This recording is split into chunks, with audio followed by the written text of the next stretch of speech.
welcome to the SwirlyCast, the audio show that can be enjoyed by humans and yokai alike, and is the subject of a lot of questionability. I'm your host, Koma. Happy you decided to spend a few minutes out of your day to come hang out with us. With formalities out of the way, this is the start of a brand new show on the channel, the SwirlyCast, obviously. So, this is going to be a little bit of an audio show where I, as well as a couple guests, if they're available at the time, come in and talk about just whatever the heck decides to be on our minds. Since this is the premiere episode of the show, I figured it would be suitable to talk about something that is very close, to the channel. And that's being Sonic the Hedgehog. Now, everybody loves Sonic. He's blue, he's designed to be nothing like a hedgehog, but he's incredibly fast, and he goes through loop-de-loops, collects the rings, beats up the big ball man. These games are fun, right? Yeah, they are. And so, I figured we're going to be spending the first episode of the series talking about one of my personal favorite Sonic games, Sonic Rush Adventure.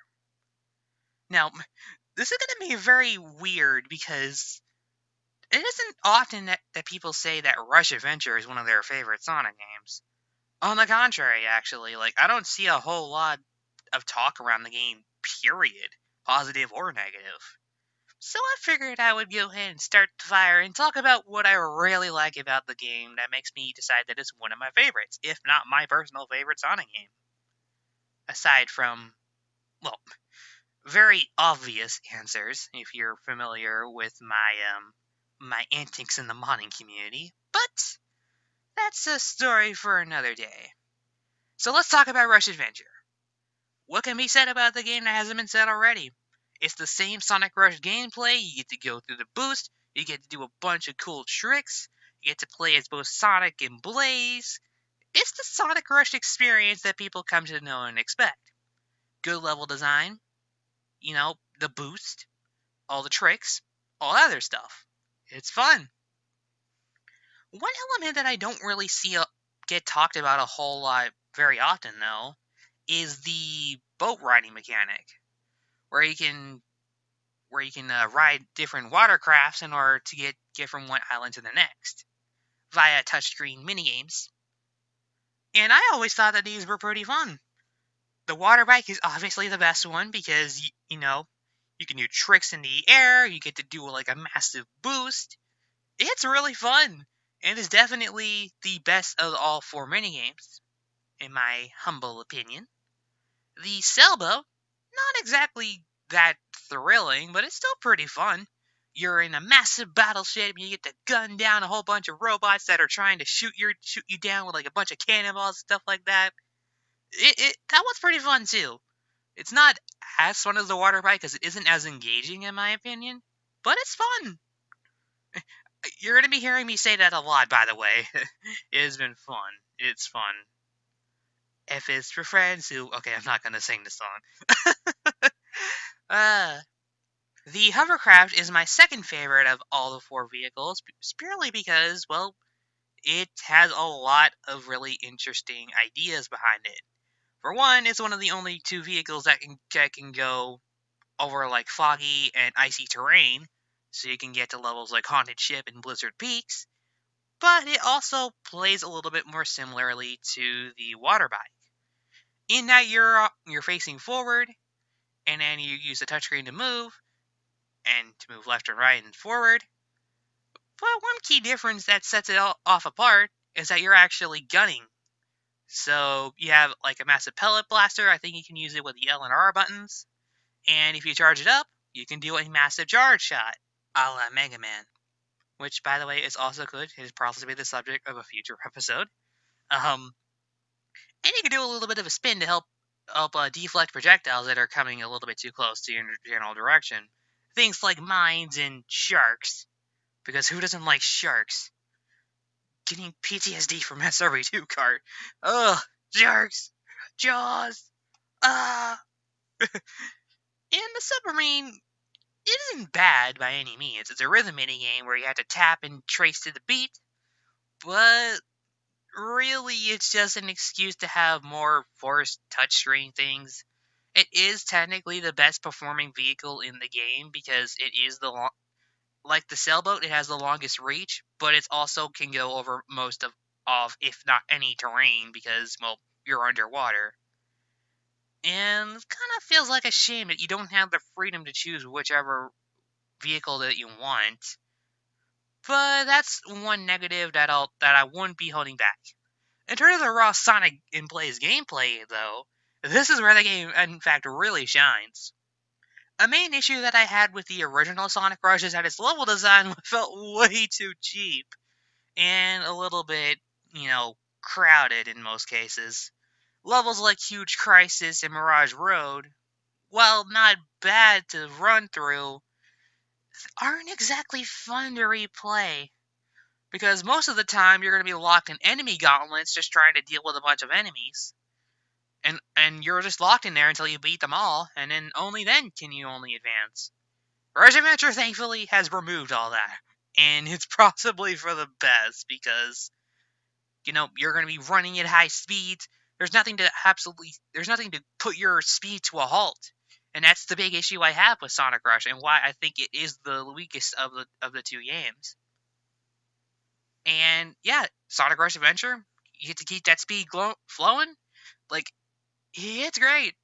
I really love the boost formula gameplay, which is probably something that nobody says, but it's just something that I really like. And Rush Adventure just does that formula and does it better. In terms of the level design compared to Rush 1, well, like I said before, the enemy gauntlets, those have been completely gone. And the introduction of bottomless pits aren't really a thing until Sky Babylon Zone, the second to last zone in the game. Which I think is really good design, in my opinion. Because you're not going to be dying a whole lot from instant death, like, that wasn't your fault. Like, the only other instance of instant death that I can think of is in Coral Cave, but that's because of the falling stalagmites. But sometimes they can cheap shot you, but other times, like, you clearly have a window to go to move out of the way before you get crushed. So most of the time, it does feel like it's your own fault whether or not you get crushed by things, and not really bad level design as pretty much a non-existent in Rush Adventure. Granted, it can get a little boring at times, just kind of doing things without a whole lot of challenge. But that's where coming in with those S ranks comes in, y'all.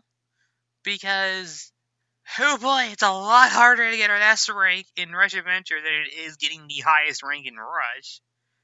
Because you're going to have to, like, do a bunch of tricks, get a lot of rings, get to the end as fast as possible. That's where the replay value and the challenge comes in from the earlier stages. And when things start ramping up in difficulty in stages like Blizzard Peaks and Sky Babylon, then the challenge becomes of balancing all of these acts at once and not having Rush's mentality of, oh hey, we're a really difficult Sonic game, we're just gonna smack you around right at the start for the second zone in the game. That kind of logic. That's sort of why I don't really enjoy Rush as much as I do Rush Adventure, like I said before. Purely because of the level design and how its gameplay doesn't really mesh well with, the structure. And that's why Rush Adventure, in my opinion, is one of my favorite Sonic games. It has a lot going for it in terms of just improving Rush. And I just think it's a really fun game, just all things considered. If you've been dodging this game for a very long time, I strongly recommend it because if you like Rush, you're gonna like this game. There's just no two ways about it. I really enjoyed this one, and especially more in retrospect because Rush Adventure in my back when I was a kid wasn't my favorite Sonic game. But fun fact, it was the first one that I actually 100% completed. So yeah, that's sort of something. I didn't really have a lot of time that I spent on my studies. I just spent it playing video games. And look where I am now, on a podcast talking about video games. Wow! But yeah, that's my thoughts on Sonic Rush Adventure. Before we go, Since this was the premiere episode, and this is mainly going off topic here, but if y'all have any suggestions about and feedback about what exactly you would want to see from the series, like what kind of topics you would want to see talked about, or just general improvements altogether, I'm open to the idea because this is definitely something new for me, and I would like to see if this goes somewhere. It's been pretty fun watching a couple of other YouTubers do some podcasting.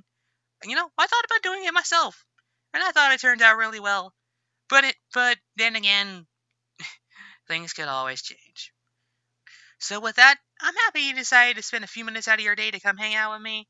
This has been Coma, and ladies and gents, NNBs, we don't exclude in this channel. Thank you for enjoying this episode of the SwirlyCast. Until next time, everybody. Bye bye.